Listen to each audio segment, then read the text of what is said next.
যখন মীর কাসেম আলীকে উকিল বলতেছে, স্যার আজকে রাত 12টায় আপনার ফাঁসি হবে, আজকে রাত 12টায় আপনার ফাঁসি হবে, তখন মীর কাসেম আলী বলতেছে এখন কয়টা বাজে? বলে এখন রাত 9:30। তাসদিক বিল জেনান, দেখেন কলিজার মধ্যে ইমান থাকলে কি হয়, বলতেছে তাহলে তো এখনো 2.5 ঘন্টা, এখন 2.5 ঘন্টা সময় অযথা বসে থাকে, কি করব? আমি ঘুম পাড়ি, 2 ঘন্টা ঘুম পাড়ে, তারপরে তুমি আমাকে ডাক দিও যদি চেতন না পাই। কয় ঘন্টা ঘুম পাড়বি? 2.5 ঘন্টা পর কি হবি? ফাঁসি হবি। 2 ঘন্টা ঘুম পাড়বি, যদি চেতন না পাই উকিল তুমি আমাকে ডাক দিও। উকিল মনে মনে কয় ফাঁসির চিন্তায় লোকটা পাগল হয়ে গেছে। 2.5 ঘন্টা পর যার ফাঁসি হবি সে বলে 2 ঘন্টা ঘুম পাড়বি।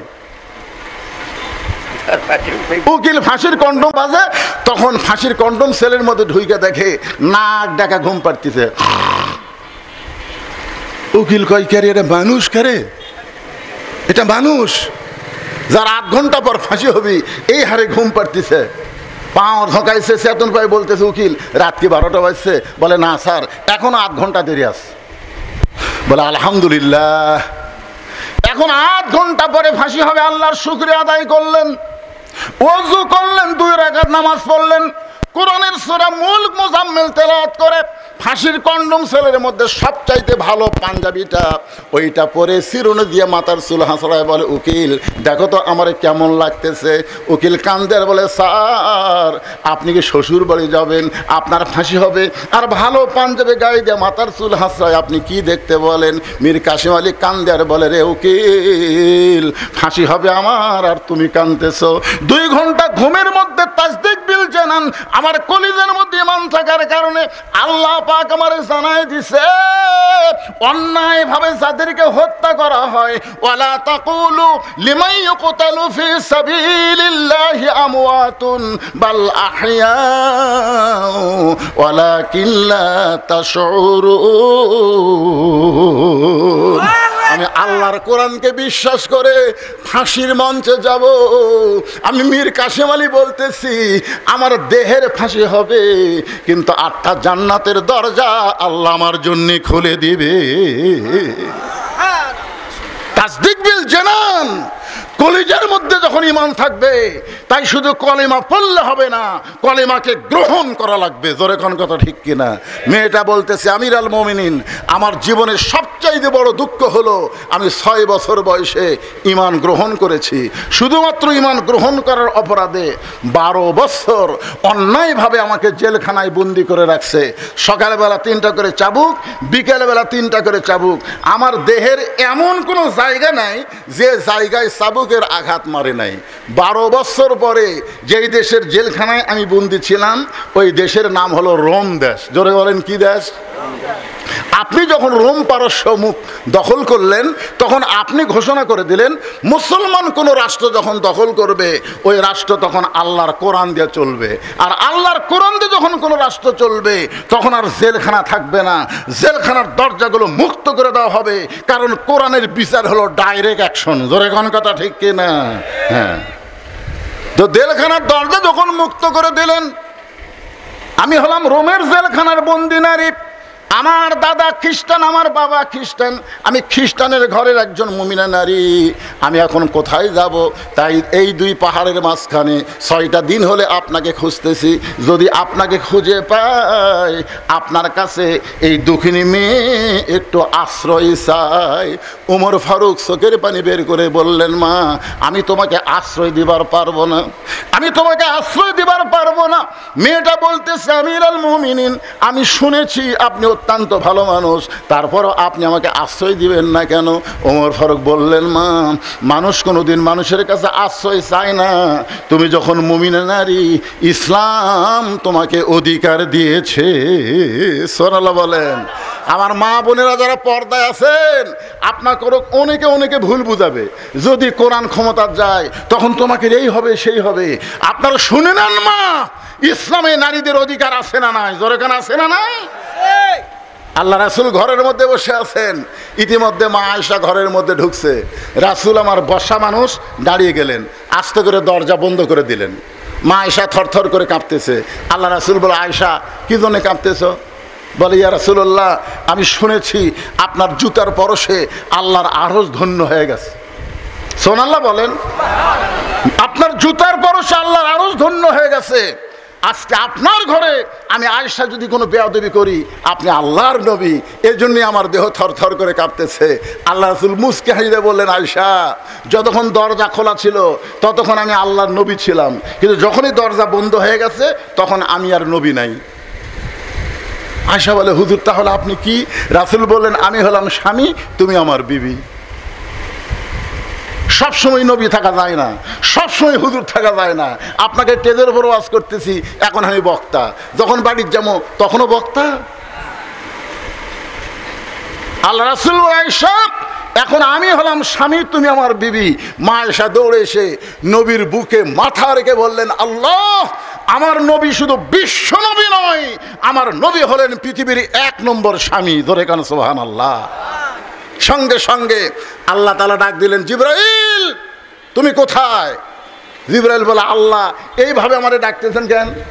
তো আল্লাহ বলতেছে, নবী ঘরের মধ্যে যে আমল করছে, এই আমলে আমি আল্লাহর আরশ খুশি হয়ে গেছে, তুমি তাড়াতাড়ি কোরআনের আয়াত নিয়ে নবীর কাছে যাও। তো জিবরাইল তো চিন্তা করতেছে, কে রে, নবী কি আমল করতেছে ঘরের মধ্যে, যে আমল করার কারণে আল্লাহর আরশ খুশি হয়ে গেছে। আপনার বলেন তো, নবী ঘরের মধ্যে কি নামাজ পড়তেছে, জিকির করতেছে? নিজের বুকের মধ্যে চাপা ধরাতে আল্লাহর আরশ খুশি হয়ে গেছে। ফেরেশতা জিবরাইল নবীর ঘরের বাহির থেকে সালাম দেয়, আসসালামু আলাইকুম ইয়া হাবিবাল্লাহ। নবী চমকে উঠছে। আয়েশা বলে, হুজুর আমি আপনার বুকের মধ্যে চুম করলেন কেন? নবী বললেন, জিবরাইল আমাকে সালাম দিল। আয়েশা বলে, এর একটা সময় হলো? আল্লাহ রাসূল বললেন, জিবরাইল সালাম দেওয়ার পেছনে খবর কি? খবর আমি জানি না, আল্লাহ জানে। আপনি কি করতেছেন আল্লাহ ভালো জানে। তার মানে স্বামী স্ত্রী যে মহব্বত করে, এটা দুনিয়ার কোনো মানুষ জানে না, এটা জানে কে? কারণ স্বামী স্ত্রীর মহব্বত দরজা খোলা না দরজা বন্ধ, জানলা খোলা না জানলা বন্ধ। আর এই শালা কতগুলো যুবক যুবতী মহব্বত করে পার্কের মধ্যে, এটি সেটি মাহফিল মহব্বত করে, একে দরজাও নাই জানলাও নাই, ফাঁকা জায়গা। জোরে কথা কন না কেন? একটা ডেট আছে আবার 14ই ফেব্রুয়ারি, ভ্যালেন্টাইন ডে, বিশ্ব ভালোবাসা দিবস। বিশ্ব ভালোবাসা দিবস না, এটা বিশ্ব কাতিমেশা কুত্তা দিবস। জোরে বলেন কথা ঠিক কি না? মুসলমান শোনেন, ফেরেশতা জিবরাইল বললেন, ইয়া রাসূলুল্লাহ, আপনি ঘরের মধ্যে কি আমল করতেছেন আমি জানি না, তবে আল্লাহ তাআলা কোরআনের আয়াত পাঠায় দিলেন।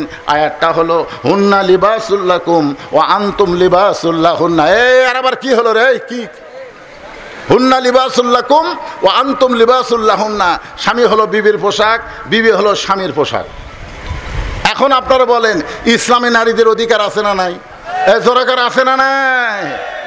আল্লাহ রাসূলের জীবনে পড়ে দেখেন, রাসূল বিবিকের কাছ থেকে খেদমত লিছে, পাও টিপা লিছে, মাথা টিপা লিছে, এইরকম কোন হাদিস আপনারা পাবেন না।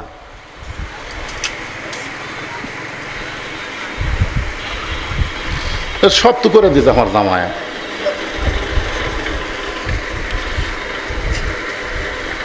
কি লোকজন কি উঠে উঠে চলে যাচ্ছেন নাকি আপনারা?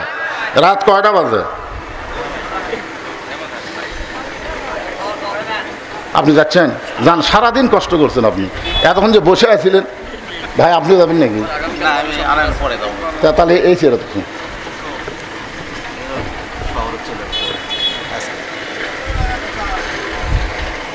কথাগুলো কি বুঝবার পারতেছেন? তাহলে একটু মনোযোগ দিয়ে কথাগুলো শোনা। পিছনে কি ফাঁকা ফুঁকা হচ্ছে নাকি রে? ফাঁকা যদি হয়ে থাকে, বিশাল মাহফিল তো পিছনে দেখা যাচ্ছে না। যদি ফাঁকা থাকে আপনারা ফাঁক বন্ধ করে সামনে আসেন, তো সামনে আসেন, সামনে আসেন। আপনার ফাঁকা রাখেন না ভাইজান, ফাঁকা থাকলেই শয়তান ভিতরে ঢুকবে, আপনাকে ওয়াসওয়াসা দিবে, মিন শাররিল ওয়াসওয়াসিল খান্নাস। এই জন্যে ফাঁক বন্ধ করে সামনে চলে আসেন। যারা দাঁড়িয়ে আছেন তারা এই সুযোগে বসেন, একটু জিকির করেন, লা ইলাহা ইল্লাল্লাহ, লা ইলাহা ইল্লাল্লাহ, জোরে লা ইলাহা ইল্লাল্লাহ।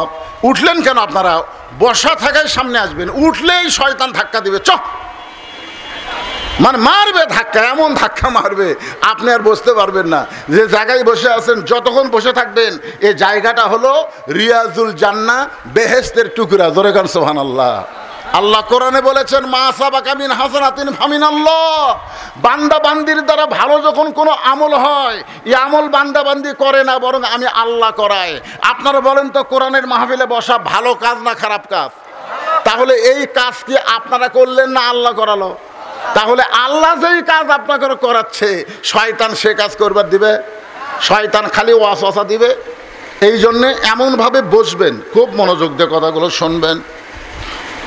মেয়েটা বলতেছে আমিরুল মুমিনিন, ইসলাম যদি আমাকে অধিকার দেয় তাহলে এই মুহূর্তে ইসলাম আমাকে কি অধিকার দিল? ওমর ফারুক বললেন মা তোমার বয়স কত? মেয়েটা বলতে 6 বছর বয়সে ঈমান গ্রহণ করেছি, আর 12 বছর জেলখানায় বন্দি জীবন কাটাইছি। 6 আর 12 হিসাব করলে কত হয়? সবাই জোরে কোন কত? ওমর ফারুক বললেন মা 18 বছরের একজন যৌবনা নারীর জন্য ইসলামের বহু অধিকার আছে। তার মধ্যে 1 নম্বর অধিকার হলো ভালো একটা ছেলের সঙ্গে বিবাহ বসা। ভালো একটা ছেলের সঙ্গে, মায়েরা শোনেন, যাদের এখনো বিয়ে হয় নাই, যেমন তেমন ছেলের সঙ্গে বিয়ে বসবেন না, ভালো একটা ছেলের সঙ্গে বিয়ে বসবেন। ভালো ছেলে বলতে আপনারা কি বুঝবেন? 1 নম্বর আমল হলো মহারণা নগদ দিবে, 1 টাকাও ডিমান্ড নিবে না, 5 ওয়াক্ত নামাজ পড়ে, নবীর সুন্নত দাড়ি কামায় না, আল্লাহর কোরআনের তালিম আছে, এরাই হলো ভালো ছেলে। জোরে কোন ঠিক কিনা? যদি ইসলাম বলতো মা তোমার সুন্দর একটা ছেলের সঙ্গে বিয়া বসার অধিকার আছে, তাহলে আমার মতন কালো মানুষ আপনাকে শিবগঞ্জ বিয়া করার পারতাম না। জোরে কোন কথা ঠিক কিনা? সুন্দর খুঁজতো, তা আমি আমার মতো সুন্দর কি আছে? আমি কিন্তু আপনাকে শিবগঞ্জের জামাই, হ্যাঁ, বউটা সেই ফটফটা, কিন্তু না, আমার শ্বশুর দেখছে ভালো একটা জামাই লাগবে, ভালো জামাই, সুন্দর না। ওমর ফারুক বললেন এই মুহূর্তে তোমার কোনো উকিল নাই, তোমার কোনো অভিভাবক নাই, তুমি ভালো ছেলে কোথায় পাবা? আমি একটা ছেলের খবর দিচ্ছি, দেখো তো ছেলেটা তোমার পছন্দ হয় কিনা। মেয়েটা বলতেছে তাহলে বলেন তো আপনার ভালো ছেলের খবর কি? ওমর ফারুক বললেন ছেলেটার নাম হলো আব্দুল্লাহ। ছেলেটার নাম কি? ছেলেটার নাম হলো আব্দুল্লাহ। ছেলেটার যোগ্যতা হলো 30 পারা কোরআনের হাফেজ, 6 লক্ষ হাদিসের হাফেজ। ছেলেটার বয়স হলো 22 বছর। ছেলেটার লম্বাই হলো 6 ফুট 2 ইঞ্চি। ছেলেটার বাপের নাম হলো আমি অদম ওমর। আব্দুল্লাহ ইবনে ওমরের সঙ্গে তোমাকে বিয়াটা দিয়ে, তোমাকে বৌমা বানায়া আমার বাড়িতেই তোমাকে অধিকার দিবার চাই। সুবহানাল্লাহ বলেন। তোমাকে কি বানাবো?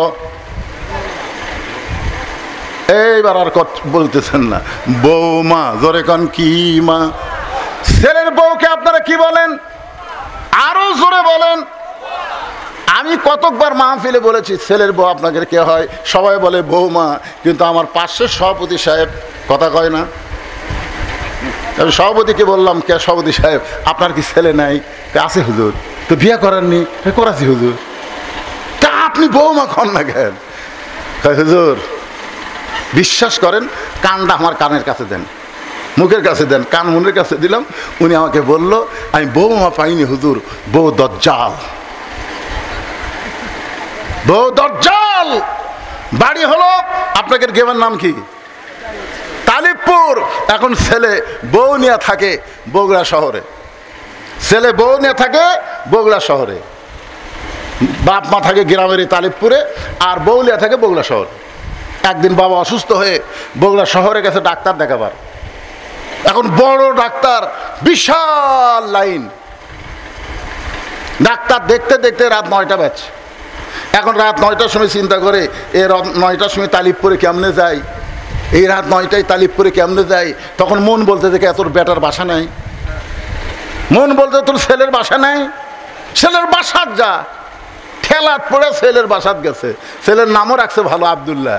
আব্দুল্লাহ আব্দুল্লাহ চমকে উঠছে, কে রে? সবাই আমাকে সার করে ডাকে, সাহেব করে ডাকে, আর এত রাত্রে আমার নাম ধরে ডাকতেছে মরদ কে রে? আপনার বলেন তো নাম ধরে ডাকার মরদের নাম কি? আমি যত বড়ই বক্তা হই না কেন, আমার বাবা যতদিন জীবিত ছিল ততদিন আমাকে বলতো বজলু আজকে তোর ওয়াজ কোথায়? যখন লোকজনের মধ্যে আমাকে বজলু বলতো, একদিন আব্বাকে বললাম আব্বা এই লোকজন বসে আছে, আপনি গোটা নামও কর না, এখানে অর্ধেক নাম করেন বজলু। তো আমার বাপ বলতে তুই আবার হুজুর কয়া লাগবি নাকি রে? না না, হুজুর কয়া লাগবি রে। আব্দুল্লাহ দৌড়ে এসে দরজা খুলে দেখে বাবা নাই। ও বাবা, এত রাত্রে।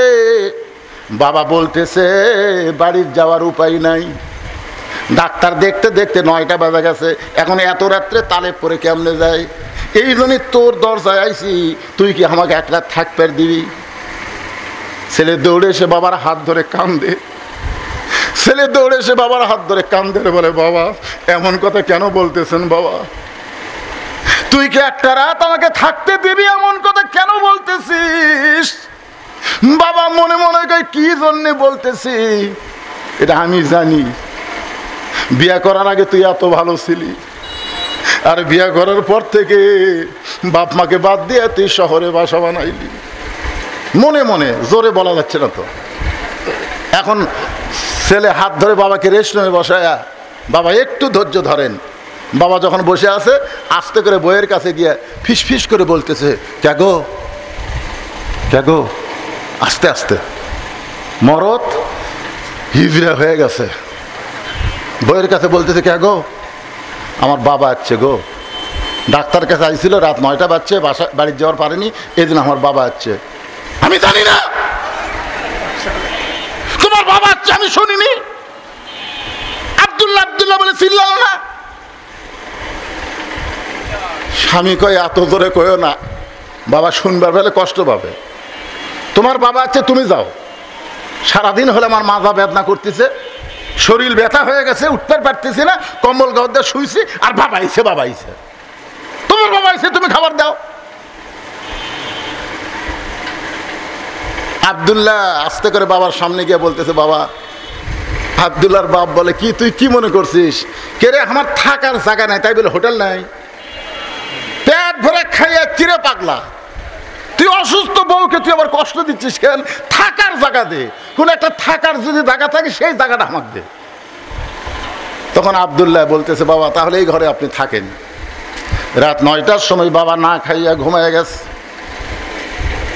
রাত যখন 11টা বাজে তখন আব্দুল্লাহর শালা দরজায় এসে ডাকতেছে, শেফালি আপা। আব্দুল্লাহর বইয়ের নাম হলো শেফালি। শেফালি আপা, যেই বলছে শেফালি আপা, কম্বল ফেলে দেয় মারছে লাভ। মানে যে গায়ে কম্বলে ছিল সে কম্বলের নাই, কম্বল ফেলে দিয়ে লাভ মারছে। আব্দুল্লাহ তাকায় দেখে কম্বল আছে, বউ নাই। বউ এসে গেট খুলে বলছে, ভাই এত রাত্রে কোত্থেকে? বলে ক্যারাম বোর্ড খেলতে খেলতে রাতে